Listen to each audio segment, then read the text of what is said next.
Hey guys, welcome back, another episode of the Motley Craft server. I am your host, John Megacycle here, just catching up on some trading. Now that I've got this really nice setup here, it'd be a shame if I didn't start using it, and I'm out of room. Just take that back. Return policy! Okay, now I'll take it back. Thank you. Yeah, it's about time for me to get into some... was it one trade? Thanks, you had one trade for me. Jerk. So anyway, trying to get into some proper trading now. Able to accumulate a good amount of wealth. I've been getting a couple of stacks of emeralds. Just really wanted to get my gear a little more proper, get some more regular diamond stuff, get some proper enchantments on it as well. I've been bouncing in between here and Mastrratt's trade facility. He's got a nice one set up as well, similar to mine. His is more of a bazaar, kind of like a Middle Eastern kind of a trading area, you know, like a free market kind of a deal. Like that's the look he's going for. So it looks a lot better. Mine looks a little monochromatic with all the stone. But again, I was just aiming for something that works, so I like it. So I'm just going to finish up a couple of trades here, then we're going to go check out his base, we're going to check out Rotors, and we're also going to see how far Hockey's been doing on her projects. So just going to stick around here for another second till we finish out some of these deals. This hopper system has definitely been very, very easy when doing trading. One of the big pains I always had was collecting the resources up there. That's kind of the approximate direction on the surface. Collecting the resources up there, ferrying them all the way down here, then dealing with it, then sorting it, stacking it, and then whenever I want to do trading, I got to run back and forth and back and forth and back and forth, or whatever. And then even when it's up there, when I had the change machine up there, it was still the same thing. Collect the goods, bring them over, put them in bins. And it was kind of a pain, but when you've got the resources that you're going to be dealing with like right next to you, it really makes the trade process a lot less painful. You got more in there? Ooh, you got even more in there? No, okay, that was it. So this has been great considering the funnels. I keep calling them funnels. I know they're hoppers. Keep calling them funnels because that's what it looks like. It looks like a funnel that you use to put oil in your car or something. Anyway. These hoppers have made everything a lot easier. The resources are literally right there. So I probably have to walk 15 squares, and then I've got all the stuff I need. It's super simple. So we're just going to do that. We're going to reset this guy. There we go. Half a stack of emeralds. And quarter stack of books. About a third of a stack of books. Plenty of stuff to keep us going. No problem. So yeah, that's about it. And then when we're done, we're just going to dump that in there, and it'll filter all down. Real nice. Excellent. So, this has been working out real nice. We're going to go bounce around. We're going to see how everyone else is doing. So we're going to check out Mastrratt first. I'll see you guys in a sec. And just arriving at Mastrratt's base. Got some new stuff going on here. There's two parts. We've got a bit on the left and a bit on the right. So we're going to go check out his primary base first. Just a point to note, we had a bit of an arrow battle here. It looks like when arrows travel through the portal, they, as you'd expect, get carried to the other side, but you can actually damage other players. I'm not too sure if the player tag is removed for who shot the arrow when it flies through, but your players can take damage. We've got PvP off, but we were just shooting through like crazy. I'll just demonstrate the point a little bit here. Launch a couple through. Yeah, we were doing this. We were able to hit each other, and even though we both had Thorns armor, the enchantment for when you take damage, the other player takes damage. That didn't take into consideration. So it was kind of interesting. So that's a thing to know. So one arrow, two arrow. I think I shot more than two. So we're just gonna bounce in here and see what we've all got. Nope. There we go. So they carry through just exactly as you'd expect. Oh, sorry, that was weird. They bounce through exactly as you'd expect, and they'll actually deal damage to the other player. Oh, there that is. Kitty's not in the box. Kitty is not in the box. Looks like Mastrratt's been busy working on some shifting floor projects. Some pretty nice stuff. Pretty nice stuff. Let's give these a try. I'm curious. Let's give it a try. Oh. Okay, that works out nice. Tripwire, repeaters, pistons.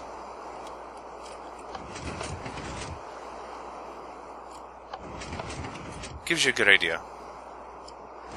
And this one seems a bit more compact. Okay, hoppers are passing an item back and forth. Comparator. Makes sense so far.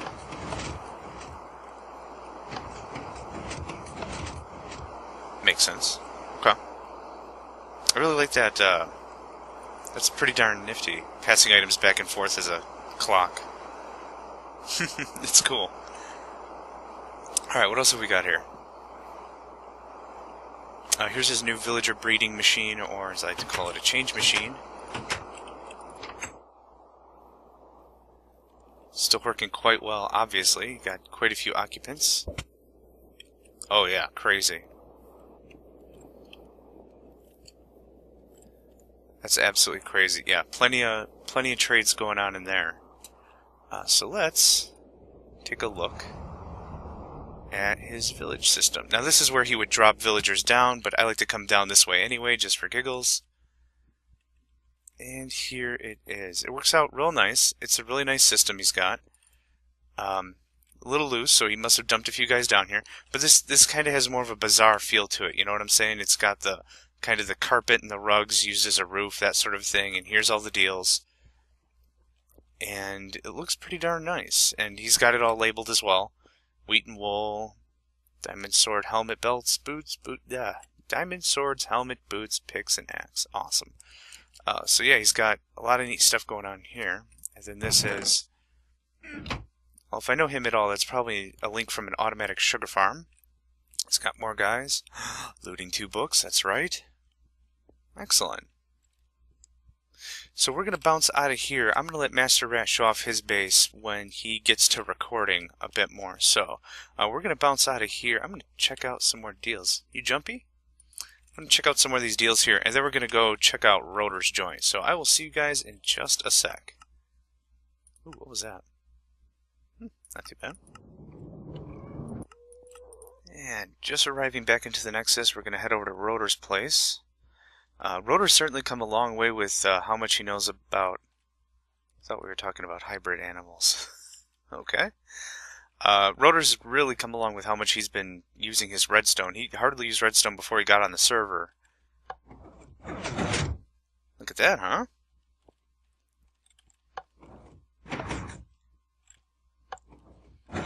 Looks awesome. I like it anyway. It blends right into the wall. It's clean. All the redstone's covered. It's real professional looking. And then, of course, he's got it on both sides. No problem. Yeah. Certainly come a long way since the first time he worked with it. And definitely coming a long way with how much he's starting to use redstone. He's got a drawgate bridge at his fortress that he was working on. He's also got that. So he's really starting to incorporate redstone into his everyday Minecraft playing, which is cool to see. So we're going to head all the way to his casa, and we're going to see he's got a lot of nice visual changes, a lot of nice improvements of his base, and we're just going to see what's what.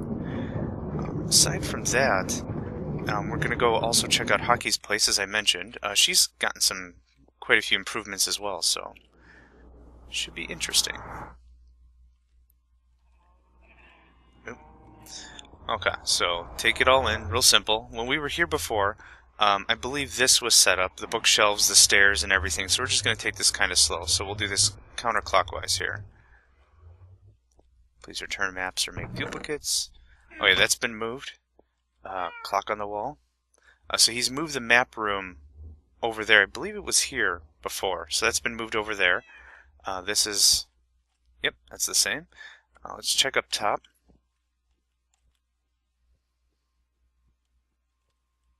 Okay. Oh yeah, bit of a forge area over here. he stripped this whole thing down, expanded it, cleaned it up, and now this actually looks like, you know, a blacksmith's forge area. Cauldron of water, anvil, looks good. And then the brew station. Stairs out and stairs down. So, more stairs. Here's the maps.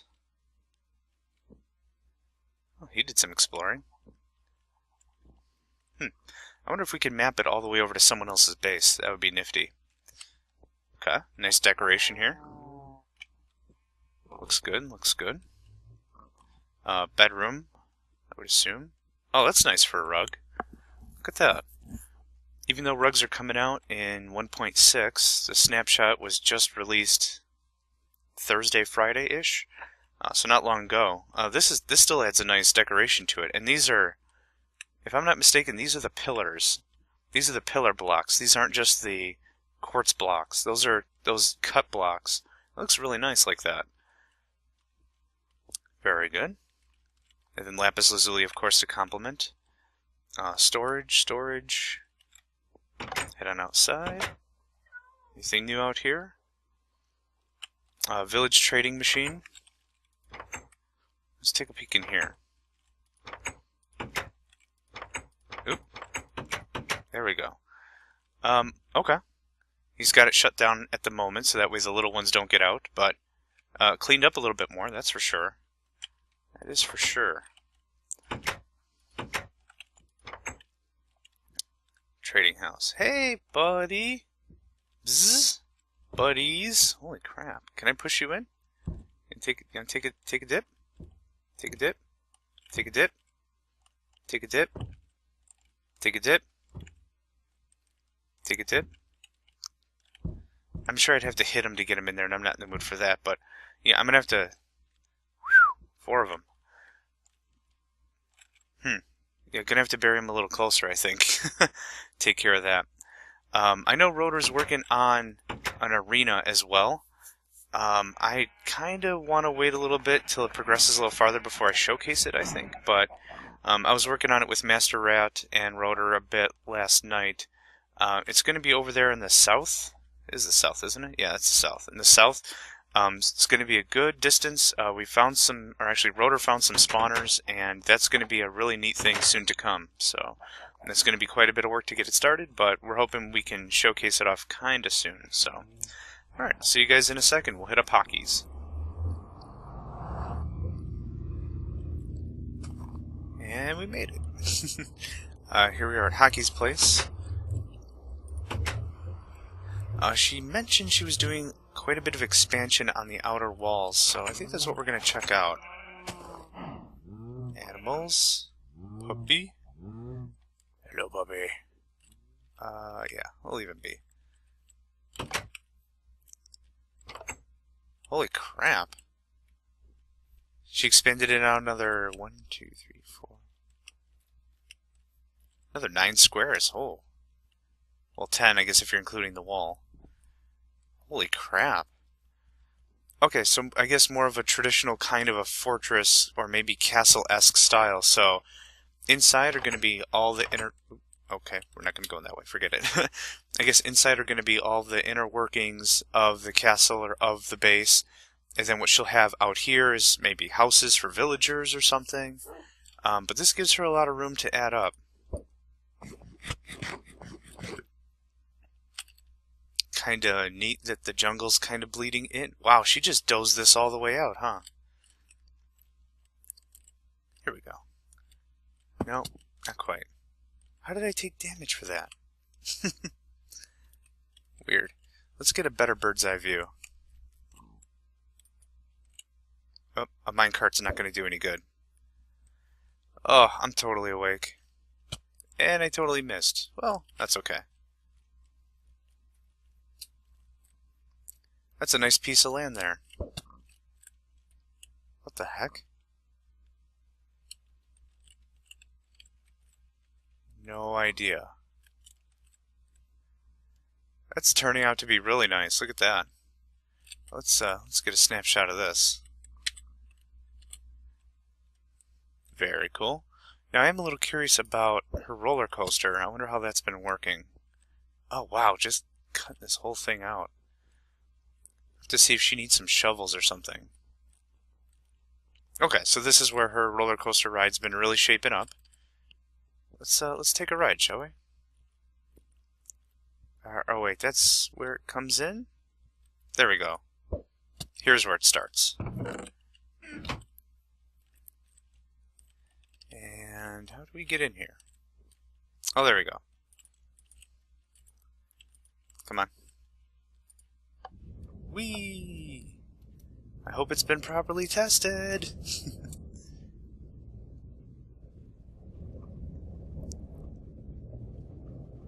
Ooh, sheep! Oh, and it just got dark. This would be absolutely terrifying if it wasn't. Oh, this is new. And that's new.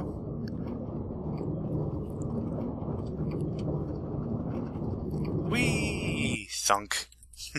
Yeah, she's had to move that a couple of times, I'm sure, with all the time she's expanded. Is that a kitty? Ah, kitty! Are they spawning around here? They probably just fallen from the jungle.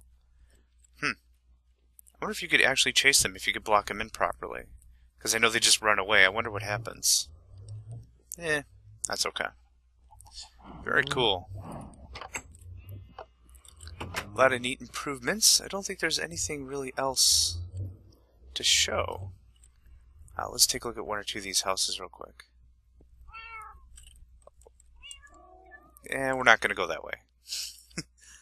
Hall of Cats. Check out this way real quick. Lounge area. Carpet. And I believe we've seen this before, but yeah. Little hangout room. Very cool. Let's close that up. Alright guys, well I'm going to head back to my base. I will follow up with you guys there and we'll wrap this episode up. I'll see you in a minute. Not too sure if you guys remember this place. This was one of the first mob grinders that Mastrratt and I were working on. Real simple design. It's been modified slightly. What I did is, oh, he's added stuff. Very good. He's added way more hoppers. Good. So, that having been said, it's a very simple box in the sky structure. 8x8 pads, 4 of them, and then a water stream in between. I'll show you exactly what I mean when we get up here. We've made some changes to try to improve the spawn rate. Whenever we've got more than, well, let me take that back just a little bit. So here's how this looks. It looks pretty open. The block light, of course, gets you down to 0 when you hit here, so you can get some solid spawning, considering the block light has to be, let's see, 8, so below me is 7, and then under me is 6, so you've got some good square footage of for still spawning. I don't fully understand the algorithm, which I guess it's fine, but these spawn pads, when a creature is supposed to spawn, it checks for air blocks in each direction, or a certain direction, or at least checks for air blocks around, and that's one of the variables that allows it to choose whether or not, that helps in the choosing of whether or not a creature spawns. So ideally what will happen is, creature spawns, oh no, I'm gonna fall, and then water all the way in, and then they truly fall all the way down. But we're not going to do that. I do have feather falling boots, but I don't want them to take damage for stupid reasons. So what we have is we have 3 layers of this. The half slabs, if you weren't aware, are to dissuade spiders from spawning, considering traditional spiders, not the poison ones, are a 2x2. Look at that, he built a place to AFK. Are 2x2, so when the land is checked to see if spawn is legal, spiders will not spawn. Let's take a look up here.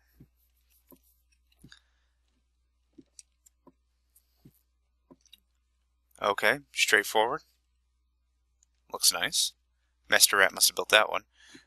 So, what we've had to overcome with this spawner, 2 main things. First of all, the entity count. The entity count, if you can see, oh crap. Clay, I'll have to come back and get that later. The first part, considering it's in the ocean, is the entity count. Now, if you can see here, 76 and 0. So what we've got, first of all, is we've got a lot of our entities being taken up by squids. We're in the ocean, that's totally going to happen. I don't think I really thought this through all the way because all of mine have always been on land. So this is the first time we've done it on ocean area. So I mean, this was forever ago anyway.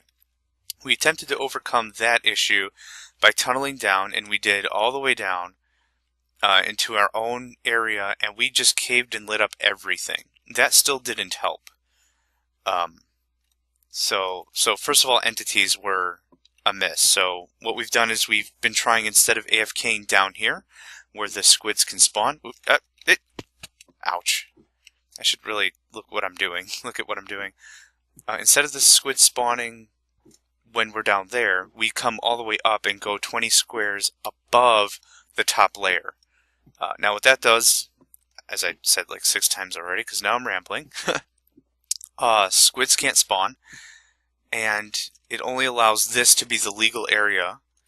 And then the second thing we had to overcome is, I'm not too sure if it's just this server or all multiplayer servers, but when there is more than one person, the spawn rates are absolutely terrible. Of course, you can overcome that with someone leaving the server and only being the only person on. So the odd thing is, it's not a dependable system, but when no one's on, it just cranks. So we've still got Mastrratt on. But when it's just you solo, it's absolutely amazing. Now I don't know how much of an issue or how long it's been an issue. When I do mob grinders and on all of my solo worlds, I never have a problem. Why? Because I'm the only person on. Again, I'm not too familiar with all the math and the code, but even now, if it was just me, this would be loaded. And this is a really simple trap design. There's no elegance about it. The mobs fall off, they fall down, they hit this, they die, they yield their goodies. I mean, it's not all that tough, but it's a little weird why, when only one person's on the server, it works way better. And it doesn't matter what dimension you're in. Mastrratt could be in the end, I could be here, and this just won't generate at all. So I'm not too sure what the deal with that is. As a side note, the Enderman farm works pretty well when you've got multiple people. So I'm not too sure what it's all about. So good cleanup and lesson learned. It's really just a quick sprint over to my base, considering where we've built it. So yeah, we've had quite a bit of stuff done over the last few weeks. Not even too sure when the last time I did an episode was, but certainly with 1.5 and the anticipation of 1.6, we're all getting ready for that. The carpets, the horses, the leashes, there's just a lot of neat stuff coming down. I'm going to be pretty curious to see how some of the more technical players use the stuff, Mastrratt in particular. Speaking of Mastrratt, he's actually going to be starting his own recording show, I believe. So I'm also anxious to see how that's going to happen. Until then, guys, I don't really have much else to report. If you've got any questions or any tips, tricks, anything you want to share with me, feel free and hit me up. You're more than welcome to leave a comment on the video. Other than that, I'm just going to do some trading here. Break up the monotony from doing fish all the time. And I will catch you guys next time. Thanks for watching. You want this paper? Come on. You know you do. Buddy, I got as much as you want.